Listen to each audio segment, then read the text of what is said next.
নিকট আমরা হৃদয় গভীরতম প্রদেশ থেকে অন্তরের অন্তরস্থল থেকে শুকরিয়া আদায় করে সকলে বলে আলহামদুলিল্লাহ। দুরূদ ও সালাম বর্ষিত হোক আখিরি জামানার মানবতার মুক্তির দূত, মানবতার মুক্তির দিশারি, যার আদর্শকে বাস্তবায়নের জন্যই আজকে আমাদের এই সামান্য ক্ষুদ্র প্রচেষ্টা। নবীর প্রতি দুরূদ বর্ষিত হোক, সকলে বলি সাল্লাল্লাহু আলাইহি ওয়াসাল্লাম। উপস্থিতি, মূল্যবোধ এক অদৃশ্য অনুভূতির নাম, যা দেখা যায় না, কিন্তু সেটা কর্মে বাস্তবায়ন হওয়ার পরে সেটা অনুভব করা যায়। যে এলাকায়, যে দেশে এবং যে ব্যক্তির মধ্যে আছে, সেই দেশ, সেই পরিবার, সেই সমাজ এবং সেই ব্যক্তি, এই সব কিছুর সমন্বয়ে একটা সুন্দর পরিবার, সুন্দর সমাজ, সুন্দর দেশ, সুন্দর রাষ্ট্র উপহার দেওয়া যায়। কিন্তু যেখানে মূল্যবোধই নাই, সেখানে আপনি আমি যতই এই বিভিন্ন দাস, বিভিন্ন আলোচনা করি না কেন, এটার কোনো ফলপ্রসূ রেজাল্ট পাওয়া যাবে না। এজন্য শরীয়তের দিক বিবেচনা করে আমাকে আপনাকে মূল্যবোধ জাগরণের একটা আপ্রাণ চেষ্টা করতে হবে। যদি মূল্যবোধ জাগরণের আপ্রাণ চেষ্টা না করি, তাহলে দেখবেন আমাদের সমাজের ধনী ধনী রাষ্ট্র যেগুলো আছে, এগুলা মানুষ মারার খাতে, অর্থাৎ মানুষ হত্যার খাতে যতগুলো অর্থ ব্যয় করে, এই অর্থগুলো যদি কোনো গরিব রাষ্ট্র বা দেখা যাচ্ছে যারা এখনো পর্যন্ত অর্থনীতির দিকে অনেক নিম্নমানের এমন জায়গায় তার অর্থগুলো ব্যয় করত, তাহলে গোটা পৃথিবী সবুজ আয়নে রূপান্তরিত হতো বা মানুষগুলা অসম্ভব সুন্দর হতো। কিন্তু তারা প্রত্যেকেই নিজেদের কাছে এক একটা বাটন তৈরি করে রেখে দিয়েছে, যে বাটনগুলা নিয়ে তারা মানুষের সাথে মজা করে, খেলা করে। এই মজা বা খেলার ফলে যদি কেউ একটা বাটন টিপে দেয়, তাহলে গোটা পৃথিবী এই মহাশূন্যে যেটা আছে, এই মহাশূন্যে ভাসমান 6,600 বিলিয়ন টন ওজনের এই বিশাল পৃথিবীটা ধ্বংসে রূপান্তরিত হয়ে যাবে। এই জন্য মানবতার যে অবক্ষয় চলছে আমাদের সমাজে, এই অবক্ষয় রোধের জন্য আমাকে আপনাকে শরীয়তের দিকে, কোরআন ও সহিহ সুন্নাহর দিকে ফিরে আসার চেষ্টা করতে হবে। রাসূলুল্লাহ সাল্লাল্লাহু আলাইহি ওয়াসাল্লাম বলেছেন, কিয়ামতের আগে মূর্খতা বর্ষণ হবে। কিন্তু আমরা দেখতে পাচ্ছি দুনিয়ার শিক্ষায় শিক্ষিত মানুষের সংখ্যা তো প্রচুর পরিমাণে বাড়তেছে। মানুষটা শিক্ষিত হচ্ছে, রেজাল্ট ভালো হচ্ছে, যত দিন যাচ্ছে তত মানুষের মাঝে এই শিক্ষিত মানুষের, দুনিয়ার শিক্ষিত মানুষের নাম, যশ, খ্যাতি সব বৃদ্ধি পাচ্ছে। তাহলে রাসূলুল্লাহ সাল্লাল্লাহু আলাইহি ওয়াসাল্লাম যে বলেছে কিয়ামতের আগে মূর্খতা বর্ষণ হবে, তাহলে বিষয়টা কেমন হয়ে গেল না? রাসূলের কথা কি মিথ্যা হতে পারে? অসম্ভব না। মূলত এর ব্যাখ্যা হলো, কিয়ামতের আগে মূর্খতা বর্ষণ হবে বলতে শরীয়তের শিক্ষা, কোরআন হাদিসের শিক্ষা থেকে মানুষ দূরে সরে যাবে। মানুষের মাঝে কোরআন হাদিসের শিক্ষা থাকবে না। একটা হিন্দু যেমন তার শরীয়ত, অর্থাৎ তার ধর্ম নিয়ে যখন কোনো প্রশ্ন বা কোনো কিছু জানার প্রয়োজন হয়, তখন ব্রাহ্মণের কাছে চলে যায় বা পুরোহিতের কাছে চলে যায়, গিয়ে তার যেটা জানার প্রয়োজন আছে সেটা জানার চেষ্টা করে। আর আমাদের মুসলমানরা কোরআন হাদিস থেকে দূরে থাকার কারণে যেগুলো ছোটখাটো একটা মাসালার জন্য ওই হুজুরের কাছে গিয়ে পড়ে থাকে, এবং যে যা বলে তার কাছ থেকে কোনো দলিল ছাড়াই এমনিতেই একটা উত্তর নিয়ে চলাচল করার চেষ্টা করে। তাহলে তাদের সাথে আমাদের কতটা মিলে যাচ্ছে? কারণ কি? আমরা কোরআন থেকে দূরে, আমরা হাদিস থেকে দূরে। অথচ বিদায় হজের ভাষণে রাসূলুল্লাহ সাল্লাল্লাহু আলাইহি ওয়াসাল্লাম বলেছেন, তারাকতু ফীকুম আমরাইন লান তাদিল্লু মা তামাসসাকতুম বিহিমা কিতাবুল্লাহি ওয়াস সুন্নাহ। কিন্তু সেই আল্লাহর কিতাব, ওহিয়ে মাতলু এবং ওহিয়ে গায়রে মাতলু, এই দুটা থেকেই আজকে আমরা বহু দূরে সরে এসে নিজেদেরকে শিক্ষিত পরিচয় দেওয়ার চেষ্টা করছি। যার কারণে আজকে আপনি প্রত্যেকটা পদে পদে, প্রতিটা ঘরে ঘরে, প্রতিটা ব্যক্তির মধ্যে, অর্থাৎ আমি যদি এভাবে বলি তাহলে ভুল হবে না, মানুষের ব্যক্তি জীবনে, মানুষের পারিবারিক জীবনে, মানুষের সামাজিক জীবনে, মানুষের রাজনৈতিক জীবনে এবং মানুষের অর্থনৈতিক জীবনে, প্রত্যেকটা সেক্টরের মধ্যে মানুষ আজ মানবতার অবক্ষয় এমন ভাবে তাদের মাঝে গেঁথে দিয়েছে, কারোর মধ্যে মূল্যবোধ কাজ করে না। কে কাকে ঠকাতে পারে, কে কাকে অপমান করতে পারে, কে কার ছোট করতে পারে, কে কার নিন্দা করতে পারে, কে কার সন্তানকে ছোট করে নিজের সন্তানের বড়ত্ব প্রকাশ করতে পারে, কে নিজেকে, অর্থাৎ নিজের বড়ত্ব জাহির করে অন্যকে ছোট করা, অসম্মান করা, গীবত তহমতে লিপ্ত থাকা, এগুলো আমাদের মাঝে, এগুলো খেলার মতো মনে করি, মজার মতো মনে করি আমরা। কিন্তু ইসলামে এগুলাকে অনেক বড় বড় অপরাধ বলা হয়েছে। কিন্তু ওই যে আমাদের মাঝে মানবতার জ্ঞান নাই, আমাদের মাঝে মূল্যবোধের অবক্ষয় চলছে, মানবতার অবক্ষয় চলছে। এই জন্য প্রিয় বন্ধুরা আমার, আমাকে আপনাকে এই সামাজিক যে অবক্ষয়গুলো আছে এগুলো থেকে যদি আমরা বের হয়ে আসতে চাই, তাহলে আমাকে আপনাকে অবশ্যই একটু কোরআন ও সহিহ সুন্নাহর জ্ঞান অর্জন করতে হবে। আপনি কি জানেন আমরা এমন এক জাতি, বা আমরা এমন পৃথিবীতে বসবাস করছি, বা আমাদের এমন গাইডলাইন, আপনি কি এটা অস্বীকার করতে পারবেন যে আমরা যে পৃথিবীতে আছি আমরা পরীক্ষা আছে? কথা বলতে হবে, আমরা কিসের মধ্যে আছি? পরীক্ষার মধ্যে আছি। আচ্ছা 900 দিন আমার বোঝেন আবার ফেল করবে। আচ্ছা আমরা কি ফেল করা জাতির মধ্যে চাকতে চাই, নাকি যে একজন পরীক্ষায় পাশ করবে তার মতো হতে চাই? কার মতো? ফেল করা, নাকি যে পাশ করবে তার মতো? তাহলে আমাকে আপনাকে জ্ঞান অর্জন করতে হবে কিনা? অবশ্যই আমাকে আপনাকে এই মানবতা জাগ্রত করার জন্য, যাতে করে অবক্ষয় না হয়ে যায়, মূল্যবোধ যাতে করে নষ্ট হয়ে না যায়, সেদিকে আমাকে আপনাকে অগ্রগামী ভূমিকা পালন করতে হবে। বন্ধুরা আমার, তাহলে এই অবক্ষয়গুলো কেন হচ্ছে তার মৌলিক 5টা পয়েন্ট প্রথমে বলি। 1 নম্বর পয়েন্ট, সেটা হলো ধর্মহীন শিক্ষা ব্যবস্থা। অর্থাৎ মানবতার বা মূল্যবোধের বা সামাজিক যে অবক্ষয়গুলো আমাদের সমাজে চলছে, এর যতগুলি কারণ আছে তার অন্যতম একটা কারণ হলো ধর্মহীন শিক্ষা ব্যবস্থা। যে শিক্ষার মধ্যে ধর্ম নাই, ওই শিক্ষার সাথে যখন আপনি সম্পৃক্ত হবেন, তখন মানবতার অবক্ষয়, সামাজিক অবক্ষয়, মূল্যবোধের অবক্ষয় এগুলা হতেই থাকবে। যেমন আপনি আপনার ছেলেটাকে বা মেয়েটাকে ক্লাস 3 এবং 4 একটা স্কুলে ভর্তি করে দিলেন, সেখানে গিয়ে সে শিখতেছে আতা গাছে তোতা পাখি, ডালিম গাছে মৌ, এত ডাকি তবু কথা কও না কেন বউ। বলেন এগুলো মুখস্থ আছে না সবার? আচ্ছা আপনি কি জানেন এই তারা মানে কারা আপনারা বোঝেন? তারা যে আপনার সন্তানকে, আমার সন্তানকে বা আমাদেরকে এই বউয়ের জ্ঞান দিচ্ছে, এটাকে আপনি সূক্ষ্ম জ্ঞান, আপনি কি বুঝেছেন এটা কখনো? কিন্তু তার বয়স কত বলেন তো? ক্লাস 3 এবং 4 এ পড়ে, তার বয়স কতটুকু হতে পারে? কিন্তু আপনার ব্রেনেই তো নাই এটা, যে তারা কত সূক্ষ্মভাবে এই ক্লাস 3-4 এর একটা বাচ্চার ব্রেনের মধ্যে নেগেটিভ পজিটিভের জ্ঞান দিয়ে তার ভিতরে একটা যৌন সুশ্রুতি দিয়ে তাকে কোন দিকে ধাবিত করতেছে আপনি বুঝেনি না। এই জন্য শিক্ষার ক্ষেত্রে অবশ্যই যদি ধর্মহীন শিক্ষা হয়, তাহলে ওই শিক্ষার মাধ্যমে পশ্চিমকালেও মানবতা শিক্ষা যায় না, বা উত্তম সমাজ গঠন করা যায় না, বা দেখা যাচ্ছে উত্তম রাষ্ট্র, উত্তম পরিবার গঠন করা সম্ভব নয়। এই জন্য শিক্ষার মধ্যে অবশ্যই ধর্মের ইনক্লুড থাকা লাগবে। আপনার ছেলে ডাক্তার হবে, হোক, আমি নিষেধ করি না, আগে কোরআন হাদিসের জ্ঞান থাকা লাগবে। আপনার ছেলে ইঞ্জিনিয়ার হবে, আমি নিষেধ করি না, ওটা দরকার আছে, তবে আগে কোরআন হাদিসের জ্ঞান থাকা লাগবে। আপনার ছেলে আলেম হবে, কিন্তু হোক, কোরআন হাদিসের জ্ঞান দিয়ে তাকে আলেম হতে হবে। কথাগুলো কেন বললাম ব্যাখ্যা করতেছি একটু পরে। বন্ধুরা আমার, তাহলে যেটা আমি বোঝাতে চাচ্ছি, যখন আপনি কোনো শিক্ষা অর্জন করবেন, অবশ্যই সেই শিক্ষার সাথে ধর্মের একটা সম্পৃক্ততা থাকা লাগবে, শরীয়তের একটা সম্পৃক্ততা থাকা বাধ্যতামূলক। যদি না থাকে, তাহলে মানবতার অবক্ষয়, সামাজিক অবক্ষয়, রাষ্ট্রের সার্বিক অবক্ষয় আপনি আপনার সমাজে দেখতে পাবেন। 2 নম্বরে, নিয়ন্ত্রণহীন পারিবারিক ব্যবস্থাপনা। যে পরিবারে নিয়ন্ত্রণ নাই, আমরা যখন ছোট ছিলাম, এটা বলতে লজ্জার কিছু নাই, যদি কোনদিন মাগরিবের পরে অর্থাৎ আজান হয়েছে, আজানের পরে বাড়িতে ফিরেছি, তাহলে জবাব দেওয়া লাগছে, জবাব দিতে না পারলে আম্মু পিটাইছে। কথা বুঝলেন না মনে হয়? বুঝতে পারেন নাই? কিন্তু আপনার ছেলে রাত 11টায়, রাত 2টায়, রাত 3টায় বাড়িতে আসে, আপনি কিছু বলতে পারেন না। অর্থাৎ এটাই হলো নিয়ন্ত্রণহীন পারিবারিক ব্যবস্থা। যেখানে পরিবারের নিয়ন্ত্রণ নাই, ওই পরিবারের সন্তানরা কখনো আদর্শিত হয় না। এজন্য পরিবারের অবশ্যই নিয়ন্ত্রণ দরকার। একটা হাদিস শোনাই, রাসূলুল্লাহ সাল্লাল্লাহু আলাইহি ওয়াসাল্লাম বলেন, আল হায়াউ লা ইয়াতি ইল্লা বিখাইর, লজ্জাশীলতা কল্যাণ ছাড়া কিছু আনয়ন করে না। যদিও এর অনেকগুলো ব্যাখ্যা আছে, যেমন একটা ব্যাখ্যা নিজেকে নিজে লজ্জা পাওয়া, 2 নম্বর ব্যাখ্যা ছোটরা বড়দের লজ্জা পাওয়া, 3 নম্বর ব্যাখ্যা যখন মানুষ আল্লাহকে লজ্জা পায়। তবে এই 3টে ব্যাখ্যার সাথে ইমাম নবী রাহিমাহুল্লাহ একটা ব্যাখ্যা যুক্ত করেছেন, সেটা হলো বড়রা ছোটদের লজ্জা পাওয়া। পারিবারিক নিয়ন্ত্রণ তখনই আসবে যখন বড়রা ছোটদের লজ্জা পাবে। কিন্তু যদি বড়রা ছোটদের লজ্জা না পায়, তাহলে ওই পরিবার কখনো নিয়ন্ত্রণে আসবে না। কেন? ও জানে তার বাবা সুদখোর, সেও সুদ খাবে। ও জানে তার বাবা ঘুষখোর, সেও ঘুষ খাবে। ও জানে তার বাবা সিনেমা দেখে, সেও সিনেমা দেখবে। কেন? তার সিনেমা দেখতে তো লজ্জা লাগবে না। কেন?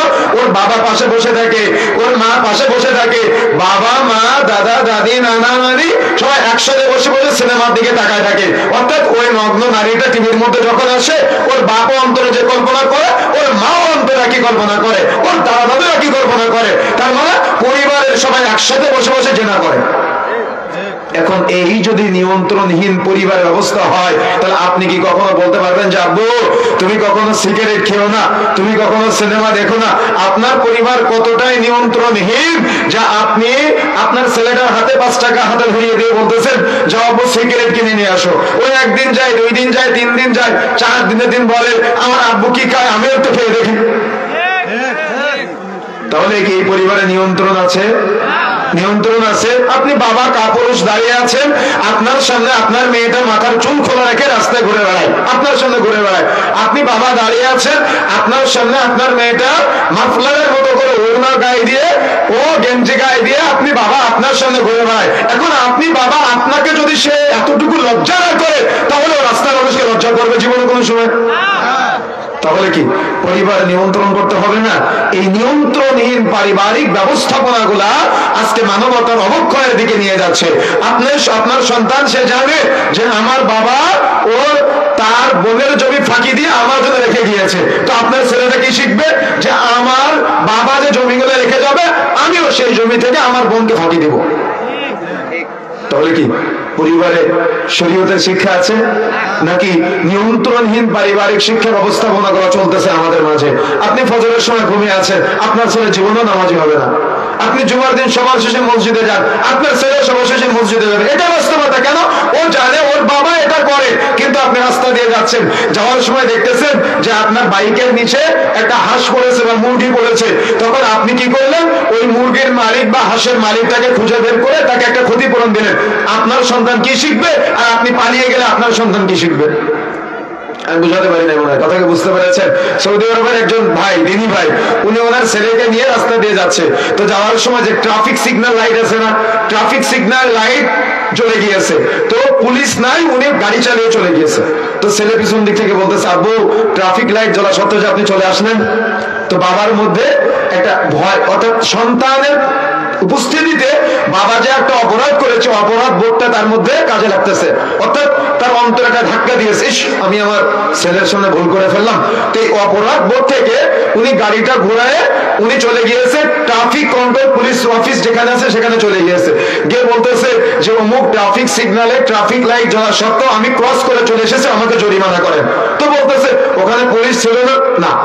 তো পুলিশ যেহেতু ছিল না, তো আপনার এখানে ঘুরে আসার দরকার কি? কেউ তো আপনাকে দেখে না, আপনি চলে যেতেন। তো বলছে কেউ দেখে না, আমার ছেলে যে দেখেছে।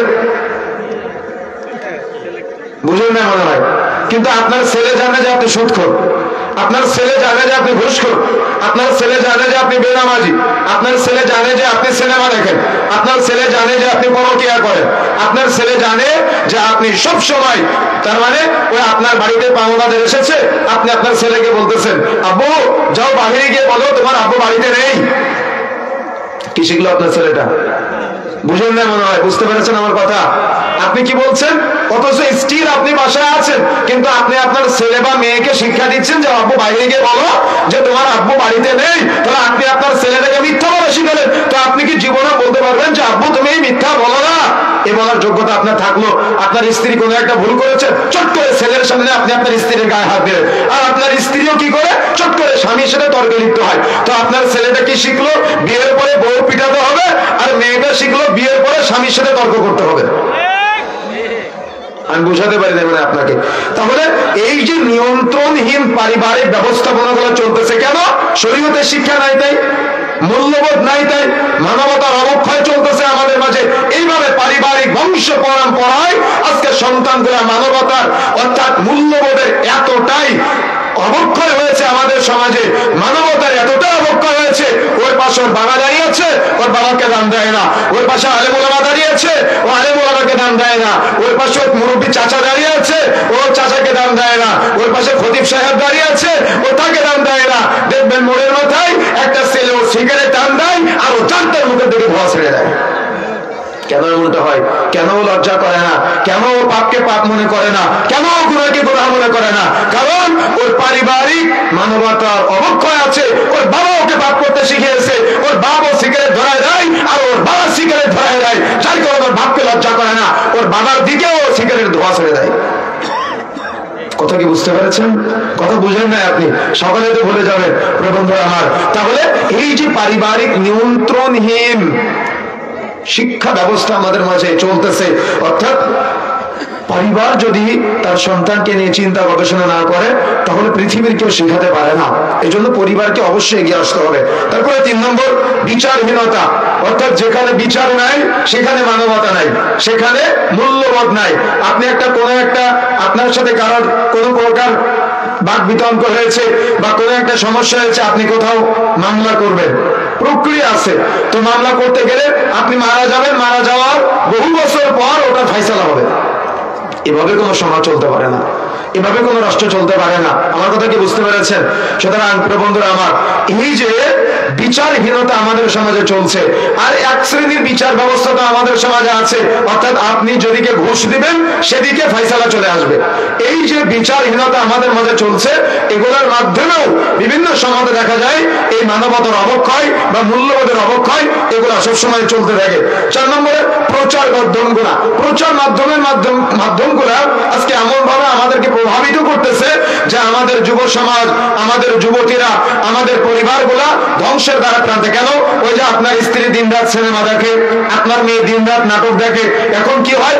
ওই নাটক দেখার মাধ্যমে এগুলা তো প্রচুর মানুষের কাছে চলে যায়। আপনি একটা ওয়াজ মাহফিল চাইলে মানুষের কাছে পৌঁছাতে পারবেন না, খুব কষ্ট। কিন্তু এই নাটক, সিনেমা, অশ্লীলতা, এগুলা শয়তানি প্ররোচনার মাধ্যমে এমন ভাবে মানুষের কাছে পৌঁছায় আর এমন ভাবে আকৃষ্ট করে নাটক, সিনেমা গুলা সাজায় যে পরিবারের বিভিন্ন সদস্যরা এগুলা দেখে। এখন আপনার স্ত্রী ওই নাটকের মধ্যে বা সিনেমার মধ্যে বা ওই মিডিয়ার মাধ্যমে যে মেয়েটাকে বা যে ছেলেটাকে দেখে, আপনি একজন স্বামী, এটা তো রিয়েলিটি, এটা তো নাটক না, এটা তো দেখা যাচ্ছে কোন সিনেমা না। এখন আপনি চাচ্ছেন আপনার স্ত্রীকে ওই নাটকের মেয়েটার মতো করে, আর আপনার স্ত্রী আপনাকে যাচ্ছে ওই সিনেমার ছেলেটার মতো করে। ওটা তো একটা সাজানো নাটক, ওটা তো গল্প, ওটা কি বাস্তব জীবন? কিন্তু যখন ওই তার মতন করে চায়, যখন সিনেমার মতন করে চায়, যখন নাটকের মতন করে চায়, তখনই তো সমস্যা হয়ে যায়। তখন তো ওটা পায় না, ওটা তো নাটক, আর এটা রিয়েলিটি। যখন বাস্তবতা মিলে না, তখন তালাক আর তালাক, যেদিকে যাবেন সেদিকে তালাক। কেন এত তালাক?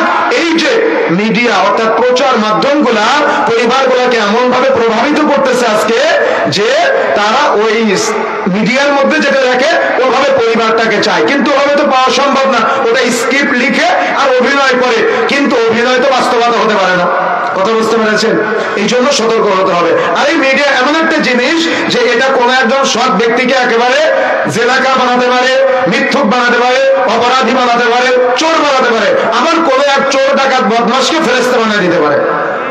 এই জন্য এই নিয়ন্ত্রণহীন প্রচার মাধ্যমগুলোর মাধ্যমে মানবতার অবক্ষয় চলছে। তারপরে 5 নম্বরে পর্নোগ্রাফি।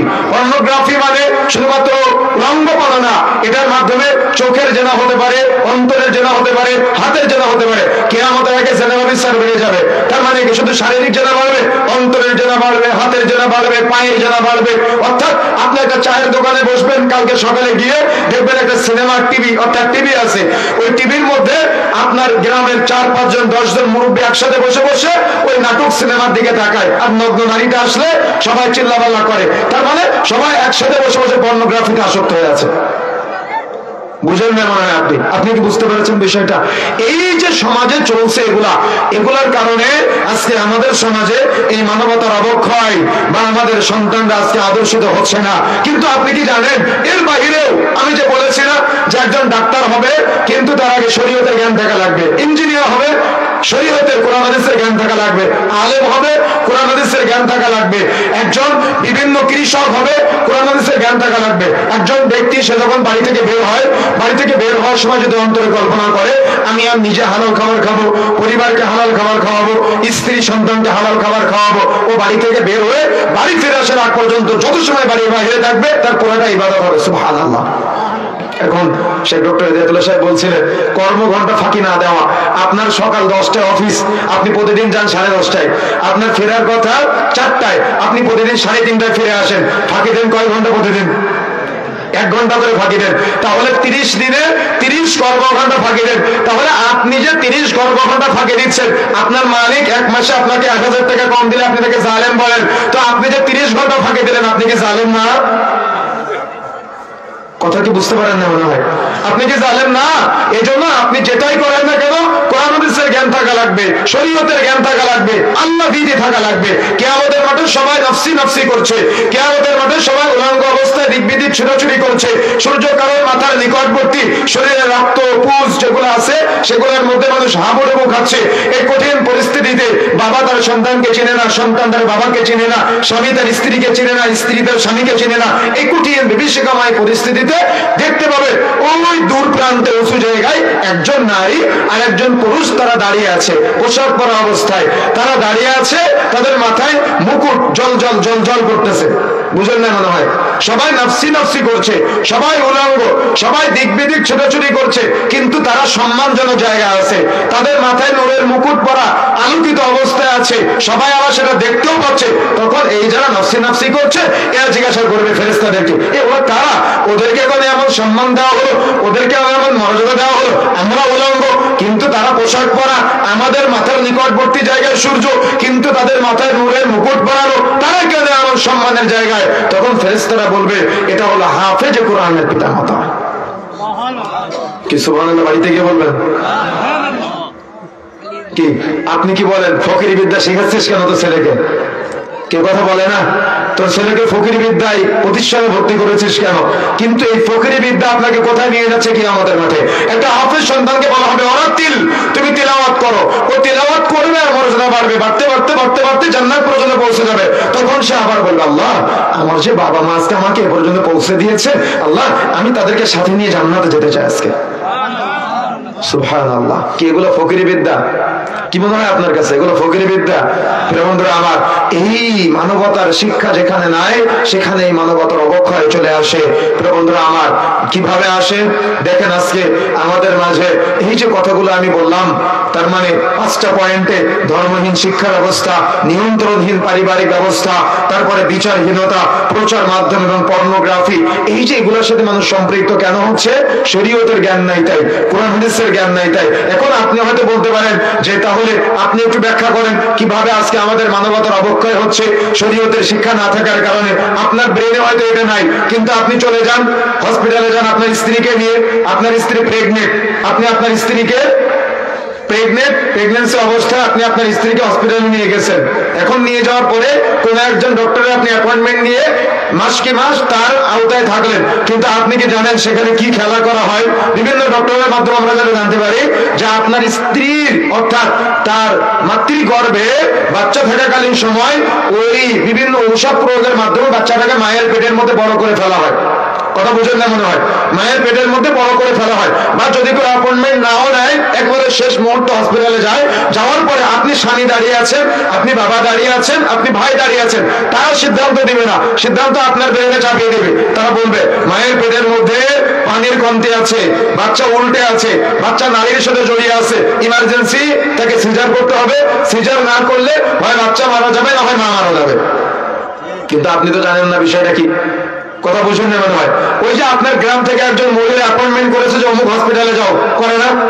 গ্রাম্য ডাক্তার অ্যাপয়েন্টমেন্ট করেছে অমুক হসপিটালে যাও, এই গ্রাম্য ডাক্তারের একটা পার্সেন্টেজ, ওই গ্রাম্য ডাক্তার বলেছে অমুক অ্যাম্বুলেন্সে বা অমুক ভ্যানে করে যাও, ওই ভ্যান ড্রাইভার বা অ্যাম্বুলেন্স ড্রাইভার একটা পার্সেন্টেজ পায় অমুক হাসপাতালে নিয়ে যাওয়ার জন্য, ওই হসপিটালে যিনি ডক্টর আছে তিনি একটা পার্সেন্টেজ পায় ওই হসপিটালের।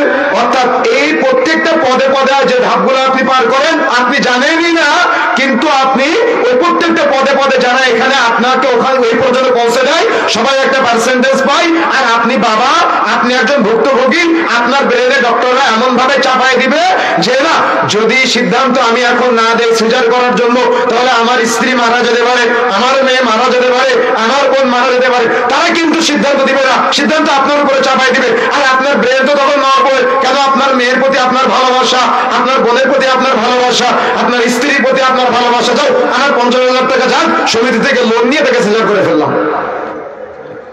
কিন্তু পার্সেন্টেজ চলতেছে কোথায়?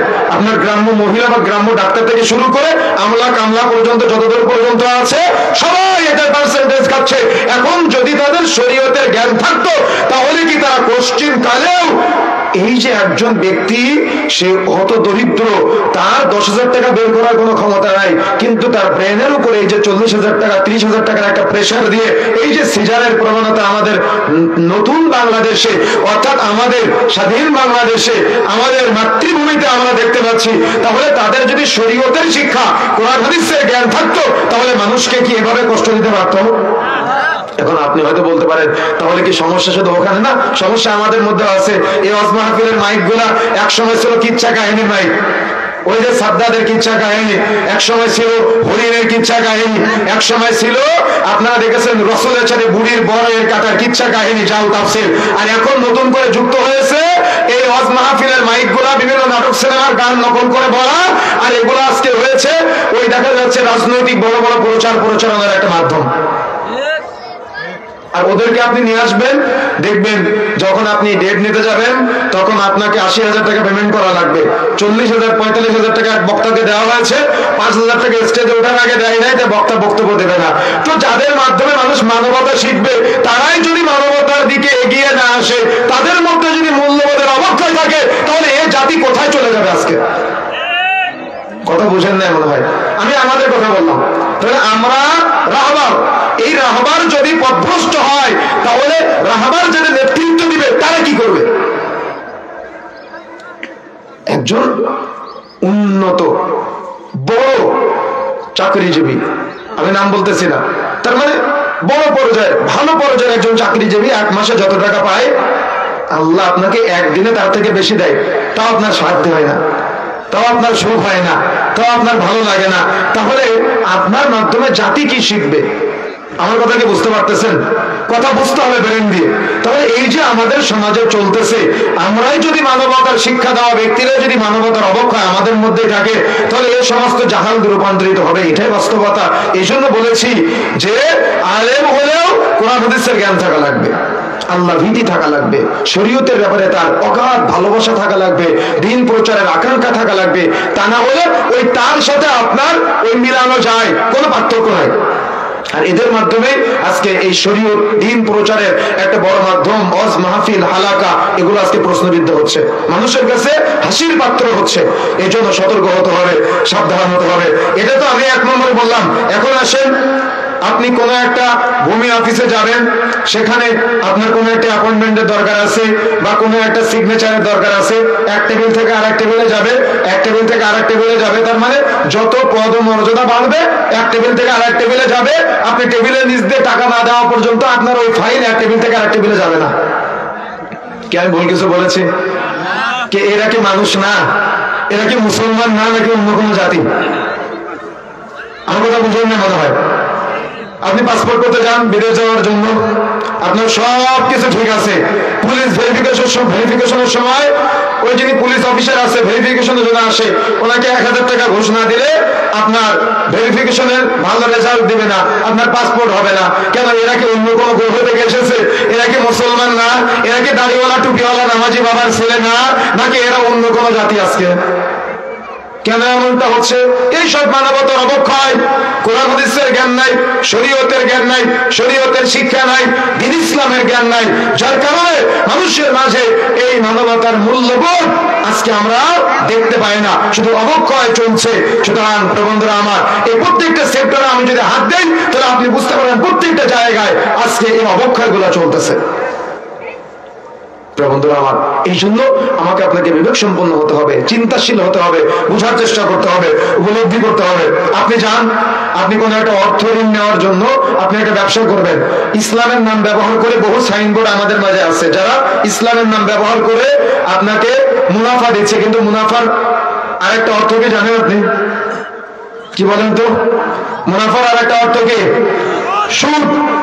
কিন্তু আপনি যান প্রত্যেকটা গ্রাম বাংলায়, মা বোনেরা প্রত্যেকের একটা করে সমিতির বই আছে, যে সমিতির বই থেকে সমিতির ভাবি, সমিতির ভাই যারা আছে, ওরা এসে প্রত্যেক সপ্তাহে বা প্রত্যেক দিন বা প্রত্যেক মাসে একদিন এসে ওই কিস্তি দিয়ে যায়।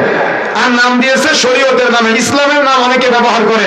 কিন্তু আমরা গবেষণা করে দেখেছি, ইসলামের নাম যারা ব্যবহার করে নাই, কিন্তু যারা ইসলামের নাম ব্যবহার করেছে এরা বেশি সুদের সাথে জড়িত। তাহলে আপনি কাদের কাছ থেকে মানবতা শিখবেন? কেন জানেন? বাংলাদেশের মানুষের একটা ধর্মীয় আবেগ আছে, বাংলাদেশের মানুষের একটা ধর্মীয় অনুভূতি আছে। এই ধর্মীয় অনুভূতিতে তারা এমন ভাবে ব্যবহার করে মানুষকে আজকে পথভ্রষ্ট করার চেষ্টা করতেছে, এটা আপনি কল্পনাও করতে পারবেন না। তাহলে এভাবে আমি যতগুলো পয়েন্টের কথা বলবো আপনি বুঝতে পারবেন। আপনি একটা বাসা বাড়িতে ভাড়া আছেন, অধিকাংশ বাসা বাড়ির মালিকগুলা দেখা যাচ্ছে তার কোন একটা ইউনিটের তার আর একটা ইউনিটের মধ্যে দিয়ে, মোটরের তার একজন ভাড়াটিয়া ইউনিটের মিটারের মধ্যে দিয়ে, অর্থাৎ কারেন্ট চুরি, গ্যাস চুরি। আজকে তো যুবক ভাইয়েরা গ্রামগঞ্জে খেলা করে, ব্যাডমিন্টন খেলা করে না, র্যাকেট খেলে না, কারেন্ট চুরি করে খেলাধুলা করার চেষ্টা করে। আসলে এই সার্বিক ব্যাপার আমি যতগুলো বিষয় টেনে নিয়ে আসি না কেন, প্রত্যেকটা বিষয় আপনি দেখেন সব শরীয়তের শিক্ষা না থাকার কারণে, কোরআন হাদিসের জ্ঞান না থাকার কারণে আমাদের মাঝে এগুলো চলতেছে। এরপরে আপনি আসেন, একটা প্রাপ্তবয়স্ক যুবক, সে বিয়ে করেছে, বিবাহের পরে তার স্ত্রী আর তার সন্তান তার পাশে দাঁড়িয়ে আছে, তার স্ত্রী আর সন্তানকে সামনে রাখে নাচানাচি করাচ্ছে গানের তালে তালে, আর ও মোবাইলে ভিডিও করে টিকটক, ইনস্টাগ্রাম, ইউটিউবে বিভিন্ন জায়গায় ও ওটা ছড়িয়ে দিচ্ছে। তার মানে ও বিয়ে করেছে আর ওর বউকে রাস্তার মানুষের, ফেসবুকের মানুষের, ইউটিউবের মানুষের, ও দেখা যাচ্ছে ইনস্টাগ্রামের মানুষের সম্পদ বানিয়ে দিয়েছে আজকে। কথা বুঝেন না মনে হয়? কথা কি বুঝতে পারছেন? কেন ভাই এগুলা হচ্ছে? এগুলাকে নতুন শুনতেছেন, এগুলো ব্রেনে ক্যাচ করে না কোনো সময়, এগুলো তো নতুন না, এগুলো বাস্তবতা। এই বাস্তবতা আপনি মিলাবেন কিভাবে? প্রত্যেকটা ক্ষেত্রে কত বড় নির্লজ্জ স্বামী, কত বড় বেহায়া বাপ, ওর সামনে ওর মেয়ে আর বউ নাচানাচি করে আর ওটা ভিডিও করে রাস্তার মানুষকে দেখায়, ওটা ভিডিও করে ও সোশ্যাল মিডিয়া আপলোড করে সোশ্যাল মিডিয়ার ফেসবুক, ইউটিউবের মানুষের সম্পদ বানায় না নিজের স্ত্রী মেয়েকে। ও সেলফি তুলে ফেসবুকে আপলোড করে, নতুন বিয়ে করে নতুন বউটাকে নিয়ে রাস্তায় মোটরসাইকেলের পিছনে বিপরীতায় ঘুরিয়ে নিয়ে বেড়ায়। তো এই জাতিকে আমি কিভাবে বোঝাবো মানবতা? কিভাবে বুঝাই বলেন? এগুলো চলতেছে আমাদের মাঝে, এগুলোর মাধ্যমে আজকে নৈতিকতার যত অবক্ষয় আছে সেগুলো এগুলোর মাধ্যমে ছড়াচ্ছে। এই জন্য মানবতার এই চূড়ান্ত শিক্ষাগুলো আপনাকে অবশ্যই ইলম অর্জন করা অত্যন্ত জরুরি। আপনি যে আজকে এখানে এসেছেন, আপনি কি জানেন এখানে এই যে আপনি এসেছেন কোরআন হাদিসের জ্ঞান অর্জন করার জন্য, ইলম অর্জনের জন্য, আপনি কি জানেন যখন কোনো ব্যক্তি এক জায়গা থেকে আরেক জায়গায় ইলম অর্জনের জন্য যায় তখন ফেরেশতারা তার পায়ের নিচে পাখা বিছিয়ে দেয়? আপনি কি আজকে এটা ফিল করেছেন আসার সময়? ফিল করেন নাই তো, আপনি তো জানেনই না, বা জানলেও আপনার ব্রেনের মধ্যে এটা নাই। বন্ধুরা আমার, এই জন্য আমাকে আপনাকে জ্ঞান অর্জন করতে হবে। হুজুরেরা আপনার কাছে যাবে এমনটা না, জ্ঞান আপনাকে অর্জন করতে হবে। আপনি আলেম ওলামার কাছে গিয়ে ইলম অর্জন করবেন, আপনি আলেম ওলামার কাছে গিয়ে শিক্ষা অর্জন করার চেষ্টা করবেন। তা না বলে এই যে কথাগুলো, আরো অনেকগুলো পয়েন্ট যেগুলা মূলত আমি বোঝাতে চাচ্ছি আপনাদের, এইসব মানবতার অবক্ষয় আমাদের মাঝে চলছে, সামাজিক অবক্ষয় আমাদের মাঝে চলছে, কোরআন হাদিসের জ্ঞান, কোরআন হাদিসের ইলম, শরীয়তের জ্ঞান না থাকার কারণে। এখন এখান থেকে পরিত্রাণের জন্য, এখান থেকে ফিরে আসার জন্য আমাদের কি কি পদক্ষেপ নেওয়া দরকার? অর্থাৎ প্রথম পদক্ষেপ হবে আপনার সন্তানকে নিয়ে পরিকল্পনা করা। আপনি নাটক সিনেমা দেখেন আর ভাবেন যে আমার ছেলেটাকে যদি অমুক নায়কের মতো করে পেতাম, আমার মেয়েটাকে যদি অমুক নায়িকার মতো সুন্দরী করে পেতাম, কি এরকম ভাবে না মেয়েরা? এগুলো ভাবে না আমাদের সমাজের ছেলেরা? ভাই, আপনি সুন্দর সন্তান চান, আমি নিষেধ করি না। আপনি দেখতে সুন্দর সন্তান চান, আমি নিষেধ করি না। তবে আগে আপনাকে চাইতে হবে রব্বি হাবলি মিনাস সালিহিন, আল্লাহ তুমি আমাকে নেককার পরহেজগার একটা সুসন্তান দান করো। কি চাইতে হবে বলেন তো আল্লাহর কাছে? আগে নেককার সন্তান চাইতে হবে, পরহেজগার সন্তান চাইতে হবে, তাকওয়াশীল সন্তান চাইতে হবে, যে সন্তান আপনাকে দুনিয়াতে উপকৃত করবে, যে সন্তান আপনাকে আখিরাতে উপকৃত করবে। এই জন্য আল্লাহর কাছে সবসময় আপনি কামনা করবেন, চাইবেন যে আল্লাহ তুমি আমাকে নেককার পরহেজগার সুসন্তান দান করো। মা বোনেরা যারা আছেন দিন রাত আল্লাহর কাছে সাজদায় গিয়ে চাইবেন, রুকু দিকে চাইবেন, বৈঠকে বসে চাইবেন, রাতের শেষ তৃতীয়াংশে আল্লাহ প্রথম আসমানে নেমে আসেন, ওই সময়তে আপনি আল্লাহর কাছে দুই হাত তুলে একাকি বলবেন, আল্লাহ তুমি আমাকে একটা নেককার পরহেজগার সুসন্তান দাও। যদি আল্লাহর কাছে দুই হাত তুলে দোয়া করে, আল্লাহ তার খালি হাত ফেরত দিতে লজ্জা পায়। চেয়েছেন কোন সময় আপনি সাজদায় গিয়ে? চেয়েছেন কোন সময় আপনি? আপনি তো চান নাই, আপনি পাবেন কিভাবে? চাইতে হবে আল্লাহর কাছে, আল্লাহর কাছে চাওয়া শিখতে হবে। সুতরাং বন্ধুরা আমার, প্রথম নীতিমালা আল্লাহর কাছে নেককার সন্তান চাইতে হবে, পরহেজগার সন্তান চাইতে হবে, সুসন্তান চাইতে হবে। দ্বিতীয়ত, যখন সন্তান দুনিয়াতে আসবে, আসার সাথে সাথে ওই সন্তানকে নিয়ে পরিকল্পনা করতে হবে যে আমি আমার সন্তানকে কেমন দেখতে চাই। আপনি জানেন মাতৃগর্ভ থেকে সন্তান যখন দুনিয়াতে আসে, আসার সাথে সাথে বাচ্চা কান্না করে। আচ্ছা, কেন কান্না করে? কেন কান্না করে কোনো সময় গবেষণা করেছেন? যদি বাচ্চা কান্না না করে, ডক্টররা জোর করে বাচ্চাকে কান্না করানোর চেষ্টা করে। সহিহ মুসলিমের হাদিস, বাচ্চা যখন কান্না করে কারণ হলো ওই বাচ্চার শরীরে একটা জিন শয়তান প্রবেশ করে, যার নাম হলো কারিন। এই কারিন জিন প্রবেশ করে ওই দিন থেকে বাচ্চাকে ওয়াসওয়াসা দিয়ে পথভ্রষ্ট করার চেষ্টা করে, এমনকি সে এক সময় খান্নাস হয়ে যায়। সূরা নাসের মধ্যে ডিটেইলস আলোচনা এসেছে যে খান্নাস, কচ্ছপ ছিলেন আপনারা, কচ্ছপের মুখ ধরতে পারবেন কোনো সময়? কেন ধরতে পারবেন না? ও মুখ ধরতে গেলে মাথাটাকে গুড়িয়ে নেয়। তো এই খান্নাস টাইপের জিন শয়তান ও আপনাকে পাপ করতে সহযোগিতা করে, ও নিজে পালায়, ওকে আপনি ধরতে পারবেন না। ও দেখবেন আপনি যখন একটা পাপ করেন, গুনাহ করেন, ওই পাপ করার সময়, গুনাহ করার সময় অন্তরে লজ্জা লাগে না, ভয় কাজ করে না, কিন্তু যে পাপটা হয়ে যায় তখন মনে হয় আমি কেন পাপটা করলাম, আমি তো পাপটা না করলেও পারতাম কি, তাই না? এটা কে করে জানেন? ওই খান্নাস টাইপের জিন করে। তার মানে ওই দিন থেকে ওই বাচ্চার শরীরে ওই জিন প্রবেশ করে ওয়াসওয়াসা দেওয়ার চেষ্টা করে। আর বাবাকে, অর্থাৎ বাচ্চার বাবা মাকে ওই দিন থেকে দায়িত্ব হয়ে যায় ওই শয়তান থেকে সন্তানকে কিভাবে মুক্ত করা যায়।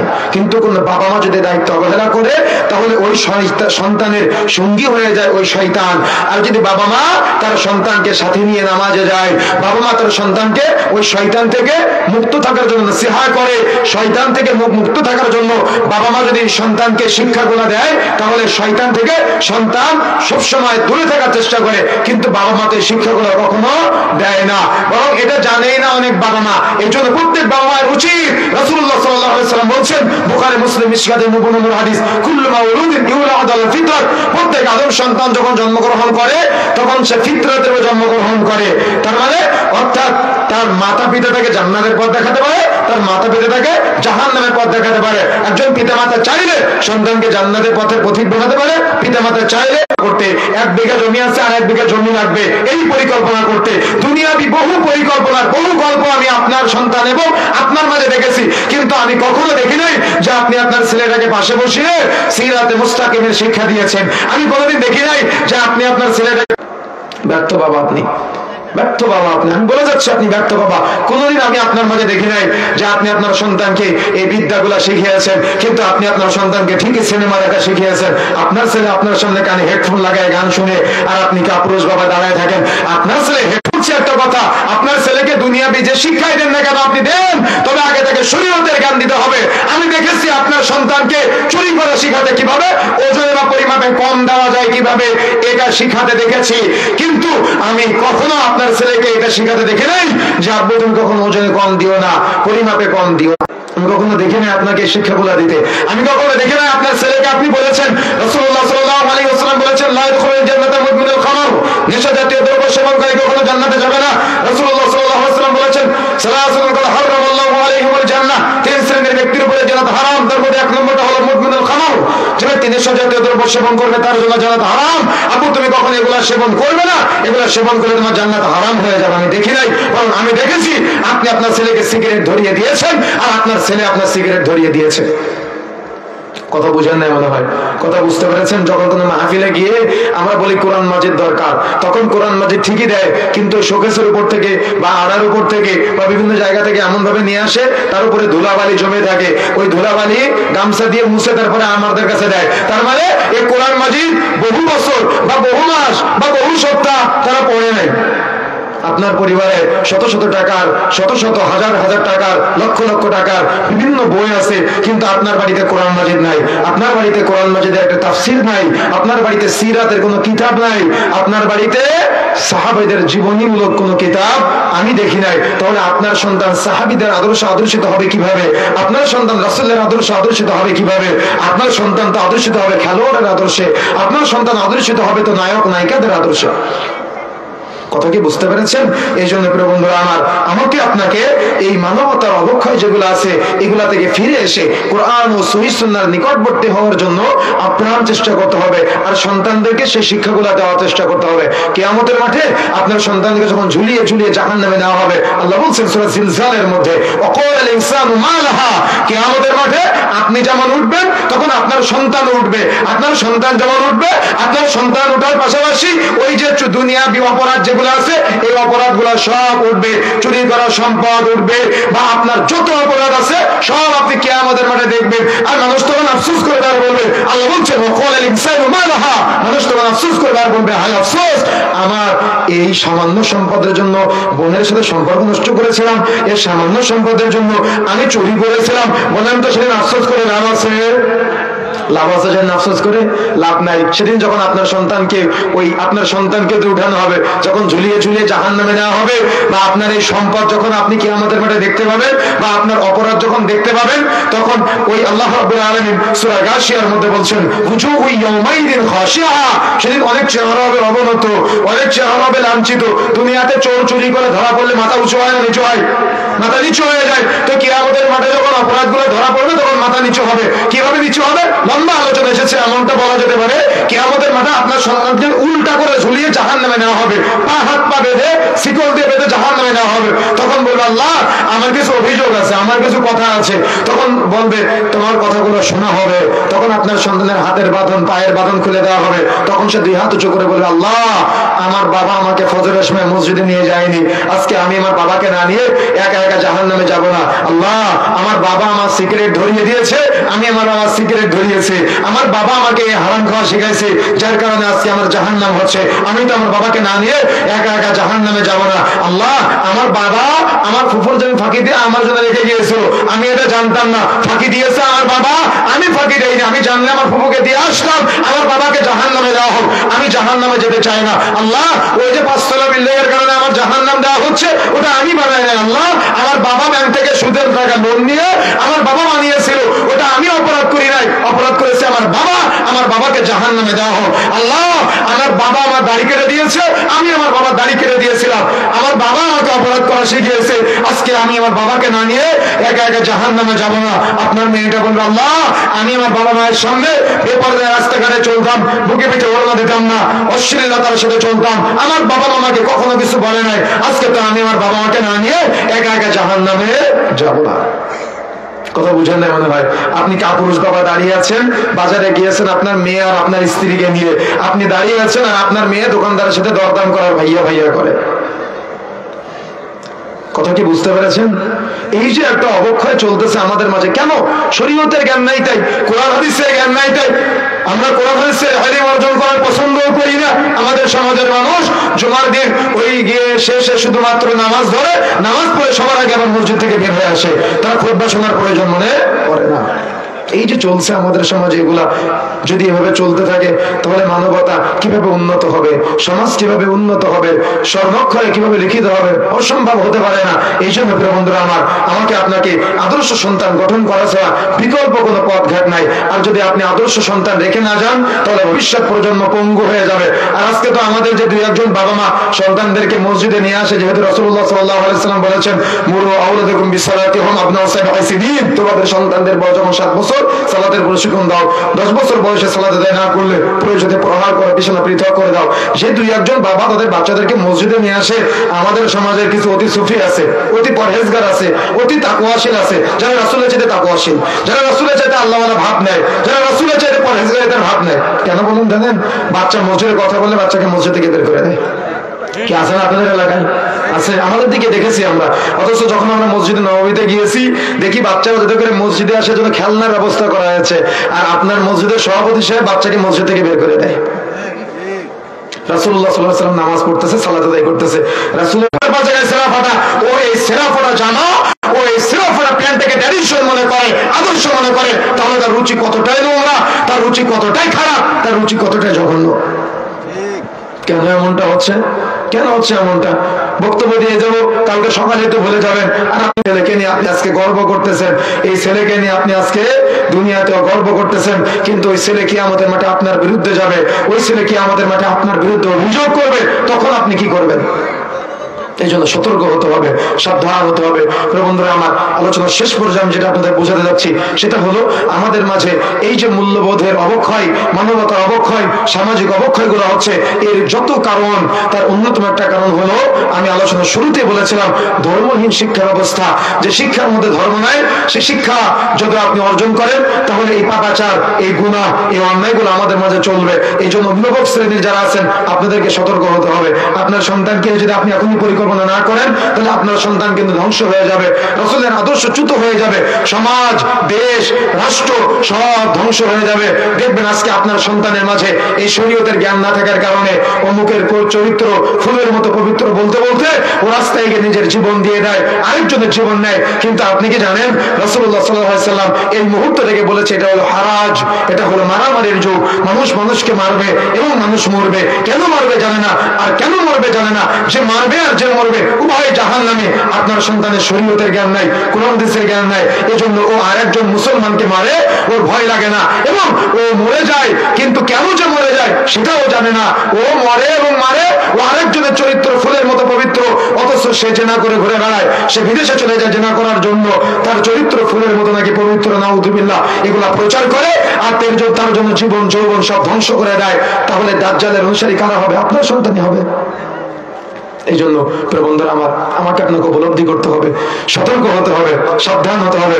যদি আমরা সতর্ক না হই, সাবধান না হই, অভিভাবক হিসেবে যদি আমরা গুরুত্ব না দিই বিষয়গুলোকে নিয়ে, তাহলে কিন্তু আমাদের পরিবারগুলো ধ্বংস হয়ে যাবে।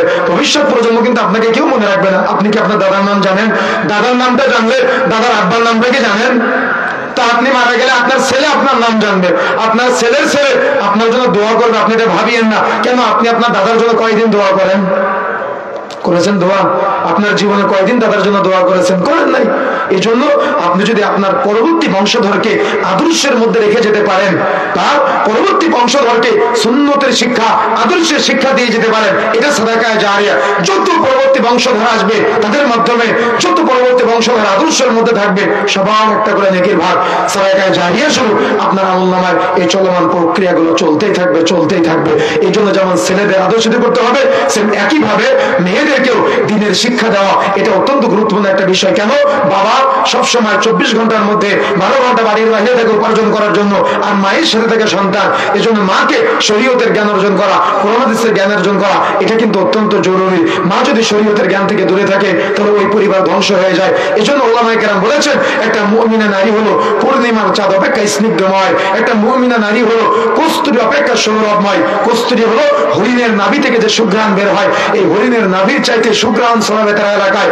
ইমানদার মুমিনা নারীরা তারা হলো বৃষ্টি অপেক্ষা স্নিগ্ধময়। আল্লাহ রাসূল বলেছেন আর দুনিয়া কুল্লুহা মাতা, গোটা পৃথিবীটা হলো সম্পদ। ওয়া খায়রু মাতাঈ দুনিয়া, তার মধ্যে শ্রেষ্ঠ সম্পদ হলো আল মারআতু সালিহা, সতী এবং সাধু স্ত্রী।